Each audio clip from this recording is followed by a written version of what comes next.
Hi అండి, నమస్తే. Welcome back to my channel. ఈరోజు నేను ఎప్పుడు చేయని ఒక కర్రీ ప్రిపేర్ చేస్తున్నానండి. ఇవి పరవళ్ళంట. మార్కెట్లో నేను రెగ్యులర్గా చూస్తూ ఉంటాను, కాకపోతే ఎప్పుడూ కొనలేదండి. ఇవి దోసకాయలాగా అనిపించినాయి నాకు. ఒకవేళ దోసకాయలేమో అనుకునేదాన్ని, కానీ షాప్ దగ్గరికి వెళ్ళి అడిగాను, ఇవి ఏంటి అంటే పరవళ్ళు అన్నారు. ఇవి ఎలా వండుకుంటారు అని షాప్ అతను అడిగితే అతను ఏం చెప్పలేదు. పక్కనే ఒక ఆవిడ కొనుక్కుంటున్నారు ఈ పరవళ్ళని.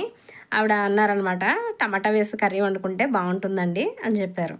సరే అయితే ఒకసారి ట్రై చేద్దామని వీటిని తీసుకున్నానండి. 1/2 కేజీ తీసుకున్నాను. ఆవిడ చెప్పారనమాట, కొనుక్కునే ఆవిడ, ఇవి పీల్ తీసేసుకుని వండుకోవాలండి. పీల్తో వండుకుంటే, ఇవి పొట్టు తీయకుండా వండుకుంటే సరిగ్గా ఉడకవు, ఉడకడానికి కూడా టైం ఎక్కువ పడుతుంది. మీరు పీల్ తీసేసుకుని టమాటా వేసుకుని కర్రీ కింద చేసుకోండి, బాగుంటుంది అని చెప్పారనమాట. సరే అని చెప్పి తీసుకున్నాను వీటిని. ఇవి ఇంటికి తీసుకొచ్చిన తర్వాత చూడండి, ఇగో ఇలా నేను మొత్తం పీల్ అంతా తీసేసానండి. ఇది పీల్ కూడా పెలుసుగా ఉందన్నమాట. ఆవిడ చెప్పినట్టుగా మనం పీల్ తీసుకుని వండుకుంటేనే ఇది కర్రీ బాగుండేటట్టు ఉంది.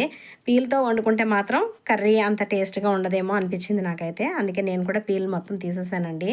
నేను ఇంటికి వచ్చిన తర్వాత ఒక 2-3 వీడియోస్ కూడా చూస్తే అందరూ పీల్తోటే వండుతున్నారు. కాకపోతే ఎందుకన్నా మంచిది మనం డైరెక్ట్గా వండుకునే వాళ్ళు చెప్పారు కాబట్టి దాన్నే ఫాలో అవుదామని ఇలా పీల్ మొత్తం తీసేసాను అన్నింటికి పీల్ తీసేసుకుని శుభ్రంగా కడిగేసుకున్నానండి.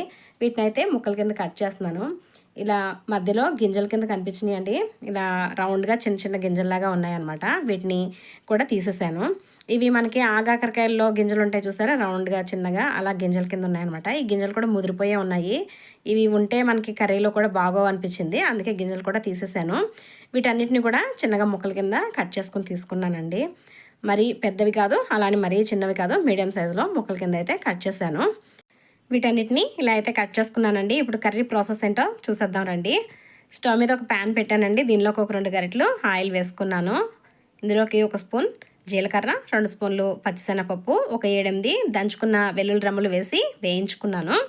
ఇవి కొంచెం వేగిన తర్వాత సన్నగా కట్ చేసుకున్న ఉల్లిపాయ ముక్కలు వేసానండి. చిన్నవైతే 2 ఉల్లిపాయలు, పెద్దవైతే 1 సరిపోతుంది. అలాగే ఒక 2 రెమ్మల కరివేపాకు, కట్ చేసుకున్న పచ్చిమిర్చి ముక్కలు కూడా వేసుకుని ఉల్లిపాయల్ని వేయించుకుంటున్నాను. ఈ ఉల్లిపాయలు తొందరగా మగ్గడం కోసమని ఇందులోకి ఉప్పు అయితే వేసానండి. ఉప్పు వేసుకుని ఉల్లిపాయలు బాగా ఫ్రై చేసుకోవాలి. చూడండి, ఇలా బాగా ఫ్రై అయిన తర్వాత ఇందులోకి మనం కట్ చేసుకున్న ఈ పరవళ్ళ ముక్కల్ని వేసేసుకుంటున్నాను. ఈ పరవళ్ళని వేసుకున్న తర్వాత ఒకసారి బాగా పైకి కిందకి కలిపేసుకోవాలి. కలుపుకుని దీని మీద మూత పెట్టి ఇవి మెత్తగా మగ్గేంత వరకు మూత పెట్టి మగ్గించుకోవాలండి. నేను ఒక 10 నిమిషాల పాటు మగ్గించానండి. మధ్య మధ్యలో కలుపుకుంటూ ఉన్నాను. ఇవి 10 నిమిషాలకి బాగా మగ్గినాయండి. మీకు మగ్గిన తర్వాతే చూపిస్తున్నాను అనమాట. చూడండి, బాగా మగ్గినాయి. నేను ఒక ముక్కని కట్ చేసి కూడా చూశాను. చూడండి, బాగానే సాఫ్ట్గా మగ్గినాయి అనమాట. ఇప్పుడు ఇందులోకి కొద్దిగా పసుపు, ఒక 1/2 స్పూన్ పసుపు వేసాను. 1.5 స్పూన్ వరకు కారం వేసానండి. ఉప్పు మనం ముందే వేసాం కాబట్టి ఉప్పు అయితే వేయడం లేదు. నేను కర్రీకి సరిపడగా ఉప్పు మొత్తం ముందే వేసేసానండి.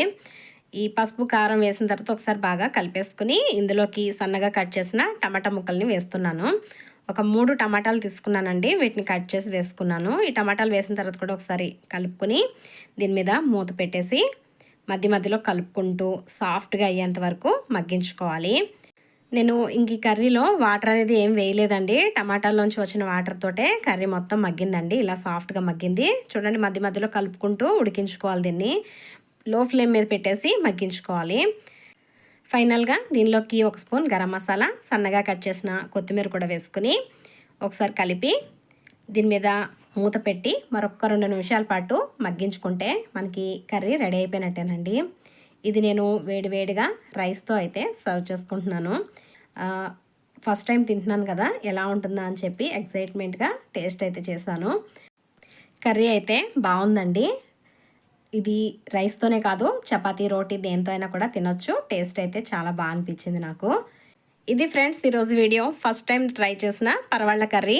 ఈ వీడియో మీకు నచ్చింది అనుకుంటున్నాను. నచ్చితే ఒక లైక్ చేసి నా ఛానల్ని సబ్స్క్రైబ్ చేసుకోండి. మరొక మంచి వీడియోతో మీ ముందు ఉంటాను. బాయ్.